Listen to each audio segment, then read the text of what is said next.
কি করব না हाँ आज मालिकों को हाँ ইমোশনাল ড্রামা করকে हाँ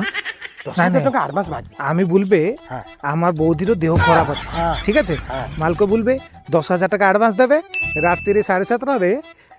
ডলফিন বস আছে গালা 10,000 টাকা ধারবে গান মারকে কলিকাতা চলে যাবে ঠিক আছে সে মালিকও भी বোকা বান্ডাটা আছে হ্যাঁ সালা কিন্তু কিছু নাই সালা আমাকে বলছে কাজ করো তাড়াতাড়ি কাজ করো সালা আমি বেঙ্গলি সবু করে দেবে খালি সালা আমাকে বলছে লাগ ছোটা দাদা হ্যাঁ क्या हुआ दादी আরে কি কাজ করছো কাম করো আরে দাদা এখন এই কি রক্ষে